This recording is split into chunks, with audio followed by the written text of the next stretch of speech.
হাইয়া আলাস সালাহ, ঘাড় ফিরিয়ে চলে যাচ্ছ, এই গর্বের দিন টিকে থাকবে তো?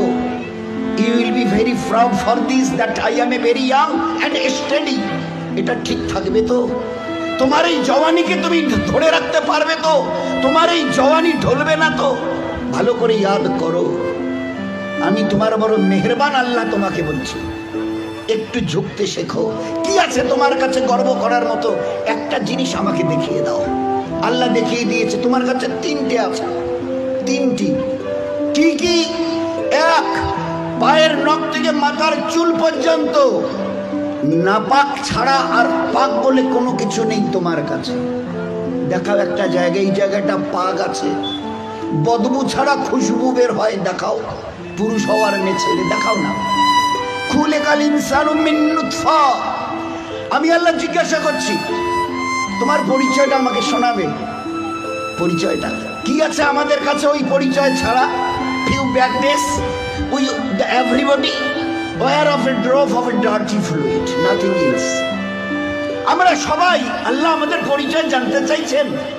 খুলিকাল ইনসানু মিন নুতফা, আমরা বড় ওই নাপাক মনির কাতরা থেকে আমরা জন্ম নিয়েছি। আমাদের পরিচয় few bad days we are a drop of a dirty fluid, আমরা এক বিন্দু নাপাক মনির কাতরা।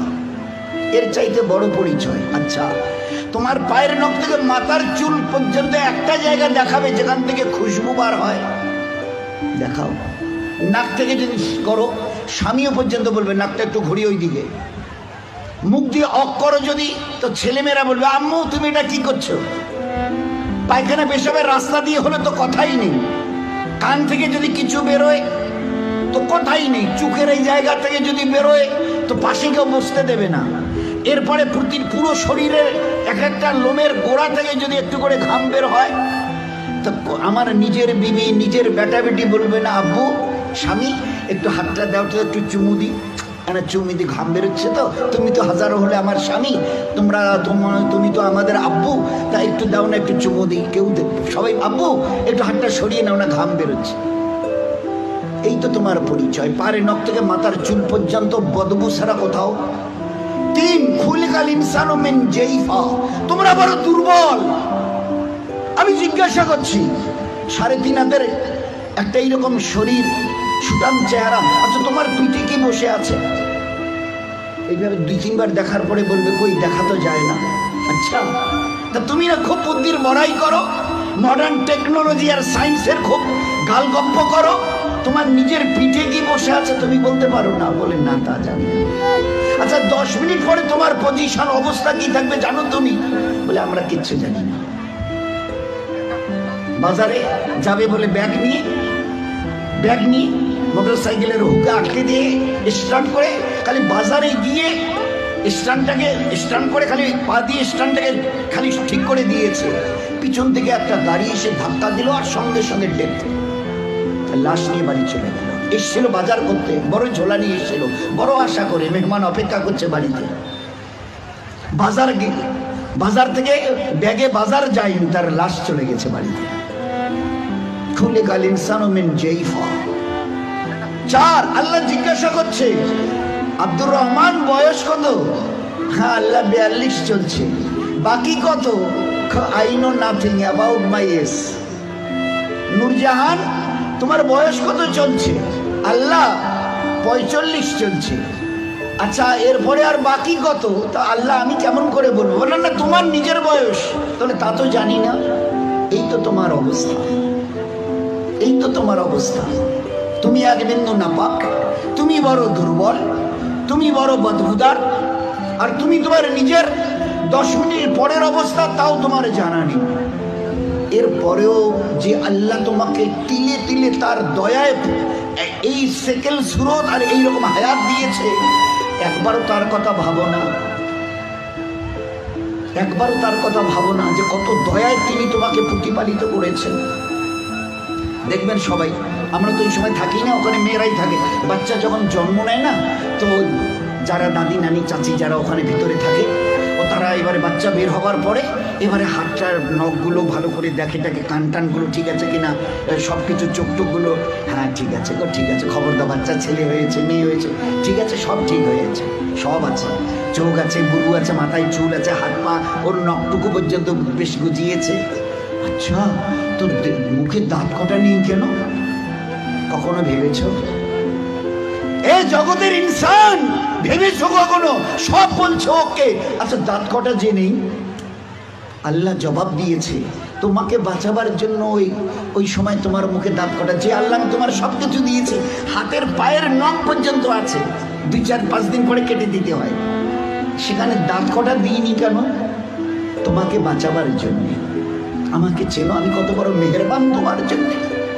শুধু তোমাকে বাঁচানোর জন্য তোমার মায়ের পেট থেকে বেরিয়ে আসার সময় তোমার মুখে দাঁত কটা দেয়নি। যদি দাঁত কটা পেতে না, তো মায়ের সিনার ওই নরম গোশে স্তনে কামড় দিয়ে দিয়ে ক্ষতবিক্ষত ঘা করতে, 3-4 দিন ওইভাবে ঘা তাজা হওয়ার পরে মায়ের চোখের সামনে তুমি তরপাতে, জবাই করা মুরগিকে যেভাবে তরপাতে দেখো, ওইভাবে মায়ের সামনে তরপাতে, আর তরপাতে তরপাতে মরে যেতে তুমি।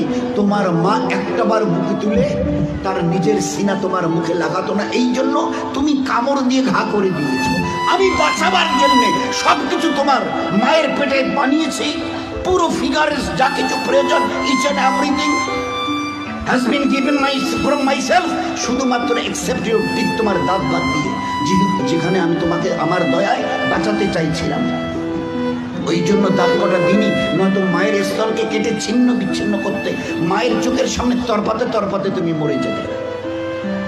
একবার চিন্তা করেছো আমার কথা? তোমার প্রতি কত দয়া করেছে। ফের এই বাচ্চাটা হাদিসে পাকের মধ্যে এসে আস্তে আস্তে যখন বড় হয়, তার বুবুকে, ভাইকে, আব্বাকে কিছু খেতে দেখে, শব্দ এর কানে আসে, আমারও ওই রকম দাঁত থাকলে আমিও খেতাম।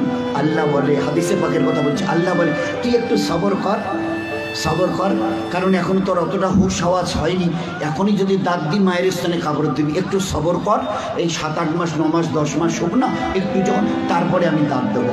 গোস্তের ওই নরম জায়গা থেকে আস্তে করে বাবা মা সব খুশি, আম্মা তোমার নাতির দাঁত গজিয়েছে শুনেছ? আচ্ছা, 2টো দাঁত গজিয়েছে, তো উঠতে দেখে সবাই খুশি। আচ্ছা, কখনো ভেবেছ এই দাঁতটা বাড়তে বাড়তে এই পর্যন্ত বারবার পরে আর বাড়ে না? Why? What is the reason of it? Who will give the answer? Who will give the answer? Anybody else of this world? আছে কেউ দুনিয়াওয়ালা, ও মডার্ন সায়েন্স, মডার্ন টেকনোলজিওয়ালা, এই দাঁতকে গজাতে দেখে খুশি হয়েছো? বাড়তে বাড়তে এই পর্যন্ত বেড়ে গেছে, তারপরে আর বাড়ে না। কোন দুনিয়ার মডার্ন টেকনোলজি এর পিছনে কাজ করেছে বলো? বলো না। দেখেছো আমার দয়া? তারপরেও যদি যেভাবে বাড়ছিল, যদি আর 6টা মাস বাড়তো না, তোমার নিজের চেহারা আয়নায় দেখলে তুমি একবার দেখে আটকে উঠে বেহুশ হয়ে মরে যেতে, অজ্ঞান হয়ে মরে যেতে। কি বিকট চেহারা, নিচের দাঁতগুলো বেড়ে গিয়ে এইরকম, উপরের দাঁতগুলো বেড়ে গিয়ে এইরকম হতো তোমার চেহারাটা, বিকট একটা চেহারা হতো। আমি ওটাকে কন্ট্রোল করেছি। এই বাচ্চা তখন 7-8-10 মাসের, 1 বছর 1.5 বছরের বাচ্চা দেখে দাদা কি যেন, ভাইজান যেন কি কর্মর করে চিবোচ্ছে, বুবু যেন কি একটা খাচ্ছে শক্ত মতো, আব্বু যেন কি একটা শক্ত মতো চিবোচ্ছে, শোনা যাচ্ছে। আসমান থেকে আওয়াজ আসে, তুই একটু সবর কর না, তোকে হালকা জিনিস খাওয়ার জন্য যে দাঁতটা এখন দিয়েছে ওটার নাম হচ্ছে দুধ দাঁত, এর ক্যাপাসিটি কম, হালকা জিনিস চিবোতে পারবি, শক্ত জিনিস চিবোলে না ও দাঁত ভেঙে যাবে, তো তুই একটু সবর কর। ফের কদিন পরে একটা করে নড়া শুরু করে, আম্মু এ দাঁতটা নড়ছে, ফের একটা একটা করে 32 টাকা আমি ট্রান্সফার করি, ফের ওখান থেকে গজানো শুরু করি। এইবারে তুমি নিজের দাঁত দিয়ে যত শক্ত হাড় হোক, পেয়ারা হোক, যা কিছু মন চায় খুব কর্মড়িয়ে চিবিয়ে খাও, কোনো অসুবিধা হবে না। এত বড় দয়ার দান দেখেও তুমি একটাবার আমার সামনে ঝুঁকাবে না? আচ্ছা, আমার কাছে তোমাকে ফিরে আসতে হবে না? বলো বলো যে ফিরবে না, ফিরবে না। আজ তুমি আস্তিন গোটাও, লাল চোখ দেখাও, আমার জমিনে দর্প ভরে পা রেখে চলো। আচ্ছা, তোমার কি মনে হয় তুমি আমার সঙ্গে মোকাবেলায় আসবে? আসবে? তোমাকে সেজদা করতে না, না, ওসব আমাদের দ্বারা হবে না। হয় হয় হয়, কি আছে তোমার কাছে গর্ব করার মতো? আর আমার সঙ্গে তুমি পাল্লা দেবে, মোকাবেলায় আসবে, কি আছে তোমার কাছে বলো না? এর মাস আজকের যেটা ফুলছে মাসল, এটাকে না আর এইদিকে ঝোলা মানে ফুলাতে পারবে না। শত চেষ্টা যদি করো তো উপরের দিকে নয়, নিচের দিকে ঝুলে থাকবে। যে দাঁত আজকে কর্মড়িয়ে অন্যের দিকে লাল চোখ করে তাকাও, এই চোখ আজ বাদে কাল ঝাপসা হবে। এ দাঁত তোমার কাছ থেকে তোমাকে জিজ্ঞাসা না করে বিদায় নেবে। এ কালো চুল তোমাকে না বলে সাদা হবে। এ শক্ত বডির মাসেল এ তোমাকে না জিজ্ঞাসা করে গোস্ত আস্তে আস্তে চামড়া ঝুলে থাকা শুরু হবে। আমার কাছে কি তোমার কাছে আছে মোকাবেলা করার মতো? কিছুই আমি করব না, শুধু তোমার বয়সটুকুকে একটু যদি বাড়িয়ে দিই। ও আম্মেরহু নুনাক্কিসহু ফিল খালক, মায়ের পেট থেকে বের হয়ে যেভাবে মুখ থুবড়ে পড়েছিলে, নিজের পায়খানা নিজের হাতে ওইভাবে ছেনিয়ে নিজের মুখে দিয়েছিলে না, আমাকে তুমি কি দেখতে চাও? একটু যদি হায়াতটুকু বাড়িয়ে দিই, মুখ থুবড়ে পড়ে থাকতে হবে। পাশ দিয়ে কেউ হেঁটে যেতে রাজি হবে না, কারণ দেখলেই বলবে কেউ আমি একটু বাথরুম যাবো, আমার একটু হাতটা ধরে তুলে দাও তো। কেন কি তোমার ওই পিছনের দিন কটা মাসেল ফুলানোর লাল চোখ করা জমিনে দর্প ভরে চলার ওই দিনগুলো কোথায় গেল আমি জানতে চাইছি। বলো না, আমি কিচ্ছু করবো না। একটা হাতি যদি এসে মশাকে বলে আরে তুই নাকি আমার সঙ্গে নাকি পাল্লা দিবি, তা আমি তো চিন্তা করে কুল পাচ্ছি না, তোকে যে মারবো কোথায় মারবো। আচ্ছা, একটা হাতি যদি মশাকে মারতে চায় কোথায় লাদ মারবে বলেন তো? তো আল্লাহ যদি আমাদের মতো 3 হাতের একটা কমজোর নাপাক ইনসানকে আল্লাহ যদি টোকা দিতে চায়, তো আল্লাহ কি জিজ্ঞেস তোর কোথায় টোকা দেবো বলতো? আমি আল্লাহ শত আসমান জমিনকে একদিন আমি আমার হাতের তালুতে নেব।